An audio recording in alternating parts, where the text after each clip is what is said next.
मुल्क के इस खेल को जो आपको दुनिया से जोड़ता है, ये अकेला खेल है जो आपको दुनिया से कनेक्ट किए हुए है, आपने इसको तबाह व बर्बाद करने की बुनियाद खुद से रखी है, खुद से रखी है। किसी ने बाहर से आके नहीं किया, कोई बैरूनी हाथ नहीं है। इस टीम को पूछें, आज भी जाके पूछें इस टीम के कप्तान को कि आपको कोई मशवरा देने आए तो आपने हाथ यूं कर देना है? भाई क्यों? आपको क्या समझ है? क्या आपने पाकिस्तान की क्रिकेट के साथ किया है? 4 साल जो आपने कप्तानी की है, ये जो स्टैट पाकिस्तान क्रिकेट बोर्ड जारी करता है ना कि 2000 रन हो गए, 3000 रन हो गए, अपने कप्तान के ये स्टैट भी जारी करें कि दुनिया का ये वाहिद कप्तान है जो जिम्बाब्वे से 2 साल में 2 मरतबा हारा है, अफगानिस्तान से हारा है, आयरलैंड से हारा है, यूएसए से हारा है। क्या पैट कमिंस हारा है? क्या रोहित शर्मा हारा है? क्या केन विलियमसन हारा है? क्या जोस बटलर हारा है? बताएं दुनिया को, झूठ ना बोलें, गलत बयानी से काम ना लें। तो ये पाकिस्तान की क्रिकेट का जो सत्यानाश और जो तबाही और बर्बादी हुई है ना, ये बाहर से नहीं हुई, लोगों को पहचाने। ये जो टीवी पर बैठ के कहते थे बाबर आजम को कप्तान नहीं होना चाहिए, इन्होंने किस बुनियाद पर उसको रिकमेंड किया कि इसको कप्तान बनाएं? जो मिसबाउल हक के टाइम में कहते थे कि एक से ज़्यादा ओहदे नहीं रखने चाहिए, वो 3-3 ओहदे लेकर क्यों बैठे रहे? और जो पाकिस्तान के जो साबिक क्रिकेटर्स हैं जिन्होंने मुख्तलिफ वक्तों में मसलहत से काम लिया, पाकिस्तान की टीम को सपोर्ट करें, पाकिस्तान की टीम को सपोर्ट करें। क्या सपोर्ट ये होती है कि आप दूर को पास दिखाना शुरू कर दें, अंधेरे को रोशनी बताना शुरू कर दें? तो ये वो हमारे मसाइल हैं। हॉकी स्क्वाश इसी वजह से तबाह हुई है जी शीरीन जुल्फ़िकार साहिबा, और ये कोई बाहर से नहीं आया। बहरहाल इस पर मज़ीद बात करेंगे। हमारे साथ मौजूद हैं पाकिस्तान क्रिकेट बोर्ड के साबिक चीफ सेलेक्टर जनाब मोहम्मद वसीम साहब। अस्सलाम वालेकुम वसीम साहब। वालेकुम अस्सलाम। बहुत बहुत शुक्रिया आपका। टेस्ट क्रिकेटर सोहेल तनवीर साहब भी हमारे साथ मौजूद। अस्सलाम वालेकुम सोहेल साहब। वालेकुम सलाम इमरान। बहुत बहुत शुक्रिया सोहेल तनवीर साहब का। वसीम साहब, क्या ये टीम में अकलौता नसीम शाही है जिसको दुख हुआ है? देखें, दुख होता है, जैसे आपने इंट्रो में जितना किया ऑब्वियसली ये अक्कासी इस चीज़ की करता है कि how much we love this game और हमें कितनी फ़िक्र है, हम कितना इसको फॉलो करते हैं, तो ऑब्वियसली दुख भी हमें उस हिसाब से होता है। लेकिन हमारा प्रॉब्लम यही है कि हम कोई ऐसे साने का इंतज़ार करते हैं। ये अनएक्सपेक्टेड नहीं था। हमने दबे लफ्ज़ों में, कभी खुले लफ्ज़ों में, पिछले 2 हफ्ते हमें हो गए हैं, हम यही बातें कर रहे थे कि ये एक्सपेक्टेड था, ये चीज़ हो सकती है। अब ओबियसली हम उसमें नजूम ही नहीं है जी कि रात को सोए और सुबह का जी ये आज ये हो जाएगा। आप सीक्वेंस देखते हैं कहाँ से हमारी प्रिपरेशन जो स्टार्ट हुई हैं, आपने जो प्रोसेस फॉलो किए हैं, क्या वो प्रोसेस थे आपके। मतलब मैं सिलेक्शन का अगर क्राइटेरिया देखता हूँ तो आप टीवी के ऊपर बैठ के आप कप्तान की, चेयरमैन की, क्रिकेट बोर्ड की आप ऐसी की तैसी करके रख दें, ये सिलेक्शन का क्राइटेरिया, आप टीम के अंदर आ जाएंगे। आप कप्तान के बारे में बोलें जी ये T20 का कप्तान तो क्या, इसकी टीम में जगह नहीं बनती है, ये तो T20 का प्लेयर ही नहीं है। आप उसी कप्तानी के अंडर जाके आप फिर सेलेक्ट भी हो जाते हैं। आप पैसे को फोकियत देते हैं, आप मुल्क को नहीं देते, आपको नहीं देते, आप छोड़ जाते हैं। दोबारा मौका मिलता है, आप फिर वही हरकत करते हैं। फिर क्या करते हैं जी, दूसरे प्लेयर आते हैं, वो भी पैसे को फोकियत देते हैं, रिटायरमेंट ले लेते हैं। हम क्या करते हैं, नहीं सर वापस आए, आपके बगैर ये टीम नहीं चल सकती है, इसके बगैर तो आपके बगैर गुजारा ही नहीं है, बिल्कुल गुजारा नहीं है। तो जब भी वो टीम में होते हैं टीम आपकी हारती है। क्यों लेके आए आप? क्या आपने एक मैसेज आपने पूरी क्रिकेट को दिया, फिर क्या आपने रिजल्ट्स हासिल कर लिए? ना वो आइलैंड से आपको कोई मैच जिता सके सीरीज, ना आपको न्यूजीलैंड की जो आई थी सी टीम उससे जिता सके, ये वर्ल्ड कप जिताना था इन्होंने। तो ये जब क्राइटेरिया बन जाता है, इसी तरह आप टीवी पे बैठ के उड़ा के रख दें जी, उसमें क्या मिलेगा आपको? सारे ओहदे आपको मिल जाएंगे, ठीक है ना। यही क्रिटिसाइज चीज़ें करने वाले थे जो लोग अभी आ गए हैं। तो जब हम मीडिया को इन्फ्लुएंस लेके डिसीजंस करेंगे जी, वो यार ये टीवी बड़ा बोल रहा है, इसको इधर ले ले। मीडिया के इन्फ्लुएंस की क्या बात है? और क्राइटेरिया बता दें कि किस बेस के ऊपर, जब आप डोमेस्टिक जो होता है जिम्मेदारी उसकी है, इन्फ्लुएंस यही ले रहे हैं ना कि ये बैठा है जी, हाफिज बैठा बड़ा बोल रहा है, इसको इस साइड पे कर लेते हैं, चुप हो जाएगा। इस पे जब आप इस तरह के मेरिट के करेंगे फैसले, तो रिजल्ट्स भी आपके इस तरह आते हैं ना। नहीं तो और कि मुझे दुनिया की बता दें लॉजिक कोई नहीं। तो आपका माना कि अब्दुल रज़ाक को इसलिए लिया गया, अब्दुल रज़ाक को इसलिए लिया गया, वहाब रियाज को इसलिए लिया गया कि वो यहाँ पर बैठकर बोल रहे हैं, उनको दूसरी तरफ ले आए। बिल्कुल ऐसा ही है। देख लेना, वो स्टेटमेंट आपकी चेंज की होती है। मैं कहता हूँ कि आपको एक जैसा रहना चाहिए, चाहे आप इधर बैठे हुए हैं, चाहे उधर बैठे हुए हैं।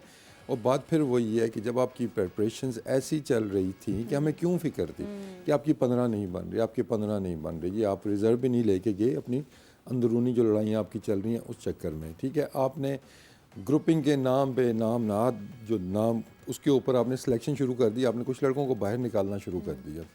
प्लेइंग 11 आपको नहीं पता, बैटिंग ऑर्डर आपको नहीं पता, बॉलिंग ऑर्डर आपको नहीं पता, तो कैसे आप एक्सपेक्ट कर सकते हैं? मतलब ये जीत जाते तो मौजा होना था, टू बी ऑनेस्ट, कि इस टीम के साथ जो अंदरूनी हालात चल रहे हैं इनके, लेकिन ये है कि हमने सीखना भी नहीं है, लेकिन हमने आगे भी नहीं बढ़ना है। देखें, जब पर्सनल ग्रजेस के ऊपर आप लड़कों को टीम से बाहर निकालेंगे या अपने फेवरेटिज्म के ऊपर आप उनको रखेंगे कि हम इकट्ठे खेले में, हमने इकट्ठा उड़ाया हुआ है बोर्ड को, चल आज मैं बोर्ड में आ जाता हूँ, तुम टीम में आ जाओ, अल्लाह अल्लाह खैर चला, तो फिर रिजल्ट ऐसे ही आपको मिलना है। सुहेल, फेवरिज्म की बुनियाद पर जो सिलेक्शन होगी तो टीम तो यही निकल कर सामने आएगी। सुहेल, और देखिए बहुत डिसअपॉइंटमेंट हुई। अभी पिछले मैच के झटके जो यूएसए वाले वो हजम नहीं हो रहे थे, तो नहीं लगे। और ये एक और बिल्कुल तसलसल है ना, वही तो बात वसीम साहब भी कर रहे हैं कि एक तसलसल है, हम इस पर रोज ही बात करते हुए आ रहे हैं कि ये एक दिन में होने वाला काम तो है नहीं। बहरहाल खैर ये ऑब्वियसली बिल्कुल सही बात है। ये शुरू हुआ जब हमारे, मुझे लगता है, मेरी राय ये है, कोई एग्री करे ना करे, जब स्ट्रक्चर चेंज किया गया, आपने अपनी डोमेस्टिक में से एक्सपीरियंस को निकाल के आपने बाहर कर दिया और आपने लिमिटेड कर दिया क्रिकेट को। मेरा हमेशा से स्टांस यही रहा है, और वसीम भाई जानते हैं, क्योंकि ये एग्री नहीं करते मुझसे, बट मेरा यही था कि आपको लाजमी नहीं कि आपने डोमेस्टिक वाले एक्सपीरियंस प्लेयर्स को इंटरनेशनल क्रिकेट खिलाएं, बट वो डोमेस्टिक के एक्सपीरियंस प्लेयर जो थे, वो आपके जो लड़के खेलते थे डोमेस्टिक, जो अपकमिंग होते थे, उनको ग्रूम करने में बड़ी हेल्प करते थे। वो लड़के डोमेस्टिक क्रिकेट में उन क्रिकेटर से सीखते थे जो अपकमिंग होते थे, अपने एक्सपीरियंस। जैसे जब मैं आया तो मैंने मेरे साथ जो एक्सपीरियंस प्लेयर्स खेलते थे उनसे सीखा। वो सारे पाकिस्तान नहीं खेले, बट मैंने उनसे सीख के तो मैंने पाकिस्तान को सर्व किया। पाकिस्तान खेलने वाले लड़के कुछ ही होते हैं, बट जो एक्सपीरियंस डोमेस्टिक का होता है वो भी काउंट करता है। एक्सपीरियंस सिर्फ आपको इंटरनेशनल क्रिकेट में नहीं चाहिए होता। और उस टाइम भी मेरा स्टांस यही था कि इसके इफेक्ट्स आपको अभी नहीं मिलेंगे, ये आपको आहिस्ता आहिस्ता आहिस्ता आहिस्ता आप देखते जाएंगे। बाकी जो एपिसोड चली, आपने कप्तान को जो हटाया, पहले एक कप्तान को हटाया, दूसरे को बनाया, आपने वो फैसला अगर गलत किया था, फिर आपने दूसरे को बना के तो उसको हटा के वो फैसला गलत कर दिया। मतलब आप कैसे, ये हो सकता है कि एक ये साइकी, ह्यूमन साइकी है, हम मशीनें नहीं हैं, वो शाहीन है चाहे बाबर है, इंसान है। आपके दिमाग में चीज़ें आती हैं, जब आपके साथ इस तरह का बिहेवियर रखा जाता है तो आपके दिमाग में चीज़ें आती हैं, यूनिटी उस हिसाब से नहीं रहती है।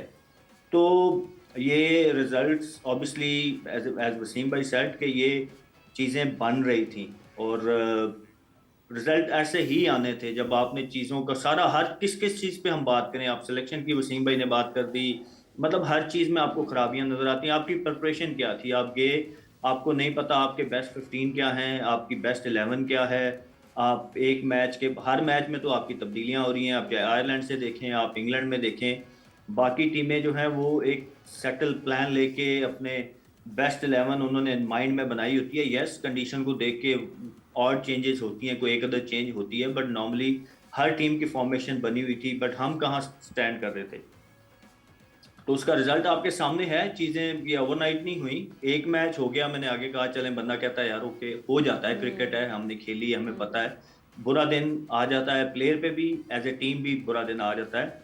बट आज कल वाला मैच, अब इसको हम क्या कहें, मतलब बैक टू बैक जब इस तरह की परफॉर्मेंसेज, आयरलैंड वाला मैच अभी ज़्यादा दूर नहीं गया जो हम आयरलैंड में हारे आयरलैंड से, तो ये तसलसल के साथ इस तरह की चीज़ें होना शुरू हो जाएं तो कुछ ना कुछ कहीं ना कहीं तो गलत है ना, सब अच्छा तो नहीं है। तो अब ये जो बोर्ड है, मैनेजमेंट है, उनका काम है टू फाइंड आउट कि व्हाट्स गोइंग रॉन्ग। ठीक, कल के मैच में क्या गलत हुआ वसीम साहब? कौन सी विकेट आप समझते हैं वसीम साहब की एक टर्निंग पॉइंट था वहां से?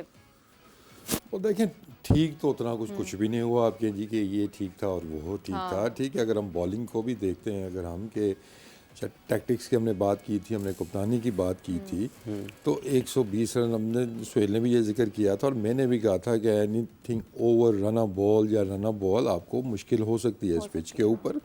ठीक है, एक्सक्यूज़ नहीं, मैं दे रहा जी कि बैटिंग को सेफ नहीं कर रहा, उस पर भी हम आते हैं, लेकिन क्या हम ये 100 के अंदर रैप अप कर सकते थे? हम कर सकते थे। हमने कैचेस ड्रॉप किए, हमारा डिफेंसिव माइंडसेट पहले 8 ओवर नज़र आया, हमें बिल्कुल नज़र आया, जहाँ स्लिप में कैच अगर लेफ़्ट से जा रहे हैं फील्डर का हाथ लग ऋषभ रहा है, पंत दूसरी अटैक कर रहा था, पाकिस्तान ने क्यों नहीं किया? भाई दूसरी स्लिप कहाँ थी आपकी? आपने अटैक था उसके ऊपर, ठीक है। आपका फाइन लेग ऊपर क्यों खड़ा हुआ है? जब सर्कल खुल गया है, 3 चौके वहाँ से गए हैं, फाइन लेग ऊपर क्यों खड़ा हुआ है? इस पिच के ऊपर क्या सामने हिट मारना कोई आसान काम था? मतलब वही बेसिक्स जो मिस्टेक्स थी वो आपने की हैं। अगर जहाँ पे आप कितने रन से हम मैच आ रहे हैं, बताएं आप कितने रन से हम मैच आ रहे हैं? सर हार गए हैं।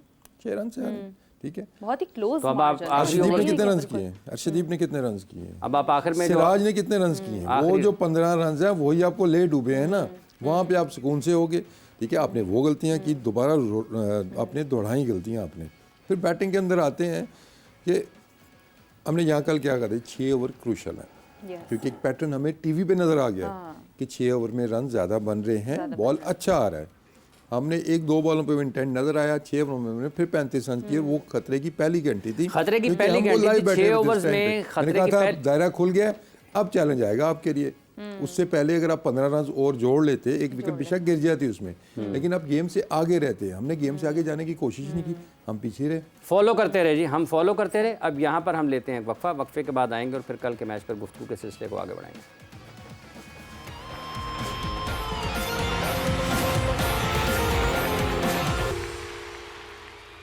वेलकम बैक जी टू द प्रोग्राम। जोर का जोड़ और यकीनी तौर पर अफसोस, निदामत, शर्मिंदगी, काश ये होता। अगर ये हो जाए अभी तो पाकिस्तान अपनी पोजीशन किस तरह सस्टेन कर सकता है वर्ल्ड कप में? बहुत सारे सवालात हैं। कल के मैच पे बड़ा ही इन डेप्थ एनालिसिस अभी बाकी है, तो एक्सपर्ट्स की जानिब चलते हैं। वसीम साहब, कल Imad running between the wicket में भी भाग नहीं पा रहे थे, ये रमीज़ राजा ने भी अपनी कमेंट्री के दौरान कहा है, जबकि उनकी फ़िटनेस को लेकर हम अपने शो में भी ये बात करते रहे हैं। गैरी क्रिस्टियन ने इस हवाले से वजाहत दी कि वो मुकम्मल फिट हैं। और अब देखिए वर्ल्ड बात कप फिर का ये है कि अहम ये मैच पागल और- किसको बना रहे हैं। मतलब चीज़ें छुप नहीं सकती। ये रिब की इंजरी होगी, फलानी इंजरी होगी, उसको नी की इंजरी है और पिछले कई सालों से इंजरी है जिसको ये छुपा रहे थे। रिब की इंजरी बता रहे हैं, नेट्स में वो बॉलिंग कर रहा है, ठीक है ना। फिटनेस टेस्ट के लिए वो बॉलिंग कर रहा है, कोई चक्कर नहीं था। ये बस एक फेक न्यूज़ फैला देते हैं जी कि उसको रिब का इशू हो गया, उसके नी का इशू है, वो नज़र आ रहा है, जिसकी वजह से वो टीम से ड्रॉप हुआ था। फेक न्यूज़ कौन फैला देता सर? सर जहाँ से ये आई है न्यूज़, उधर से ही आई है ना, एक्सप्लेनेशन दे दें उसकी कि उसको नी का इंजरी है तो उसको नी की इंजरी है। भाई बताओ उसको जो भी इंजरी है, उसको पुरानी इंजरी जो चल रही है वही इंजरी है उसको, जिसकी वजह से टीम से बाहर हुआ था। जस्ट फेस फैलाता कौन है? फैलाता कौन है सर? फैलाते पीसीबी से ही आती है ना, एक्सप्लेनेशन उधर से ही आती है ना। देखें बात फिर वही है कि आप प्रोसेस जब आप तबाह कर देंगे, अनफिट लड़के आप टीम के अंदर लाना शुरू कर दें। आजम पे तो हमने बड़ी तकरीरें की हैं जी कि उसको फिट होना चाहिए, उसको ये होना चाहिए। 5 साल से इसका भी तो ये इशू चल रहा है। इसी वजह से मैंने भी टीम से ड्रॉप किया था कि ऑफ फील्ड जो आपके इश्यूज़ हैं उनको सॉर्ट आउट करें, आप अपनी फिटनेस ठीक करें। आप टीम के अंदर जब आते हैं, टीम हारना क्यों शुरू कर देती है, प्रॉब्लम्स हैं इसके अंदर, आप इन चीज़ों को ठीक करें। देखिए मैंने एक काम किया था, मैं अब प्लेयर्स के नाम नहीं लूँगा, लेकिन ये मैं खुल के आपको बता सकता हूँ कि एक कोच नहीं, 2 कोच नहीं, 3 कोच नहीं, 4 कोचेज़ ने कहा ये कुछ लड़के जो हैं ये कैंसर है टीम का, ये जब तक टीम के अंदर हैं ये टीम नहीं जीत सकती। अच्छा, मैंने सिर्फ वो कैंसर हटाया, टीम के रिजल्ट्स आपके सामने हैं, आपने वो दोबारा लाने शुरू कर दिए, ठीक है। मेरा अच्छा, तो वसीम, अभी मुझे जो फीडबैक आता है वो टीम से आता था अभी और मैं उसको सीरियस लेता था। आपकी राय बड़ी अहम और यही है, चीज़ तो- कप्तान पे अप्लाई होती है। हाँ, अभी भी कप्तान पे भी यही चीज़ यही है। चीज़ अप्लाई होती कैंसर है कि एक कोच ने कहा, दूसरे कोच ने कहा, तीसरे कोच ने कहा, स्पोर्ट्स स्टाफ ने कहा हमारी चीज़ें ठीक नहीं है, I think we need to change the captain. लेकिन अब वो जो लगाने वाले थे या जिन्होंने रखना था उन तक बात ये जाती थी, क्योंकि it was not in my control. मैं सिर्फ अपना आउटपुट दे सकता था, वो मैं देता था। लेकिन बात वही है कि जब आप लोग कुछ लगाते हैं फिर उनकी सुनी भी जाए, उनकी सिफारिशात को देखा जाए कि यार ये कुछ कह रहे हैं तो कुछ ना कुछ तो प्रॉब्लम्स हैं। लेकिन हम वो पर्सनल डिसलाइकिंग्स के ऊपर, लाइकिंग्स के ऊपर जब हर फैसला ही हमने करना है, सिलेक्शन भी हमने ऐसे ही करनी है, तो फिर कहाँ से आपकी वो चीज़ें ठीक होंगी। तो फिर मैं कहूँगा कि ठीक है, दुख है सारों को, लेकिन ये फिर मैं कहूँगा कि इसमें हैरानगी वाली कोई बात नहीं है, परेशानी वाली भी कोई बात नहीं है। जब आप एक आम का दरख्त लगाएंगे ना, उससे आम ही उगेंगे, वहाँ से अमरूद या कोई और फल आपको जो नहीं मिलेगा, बोया वही काटेंगे। वही काटेंगे ना। काटेंगे, तो इसमें इतनी हैरानगी, इतनी परेशानी वाली क्या बात है। अब याद है जी हमें सर्जरी चाहिए या हमने फलाने काम करने हैं, ये काम हो चुका था, आपने दोबारा वो सर्जरी खोली, जितनी बीमारियां थी वापस अंदर डाला और ऊपर उसके आपने टांके लगा दिए, तो फिर आप भुगते हैं यहाँ पे। मेरिट कॉम्प्रोमाइज़ किया आपके ख्याल में? सोहेल साहब, आपको लगता है कि चलो ये थोड़ी सी और क्रिकेट मैच से हट के गुफ्तगू है, लेकिन मेरिट कॉम्प्रोमाइज़ किया है जिस वजह से पाकिस्तान को नुकसान पहुंचा है, पहुंच रहा है?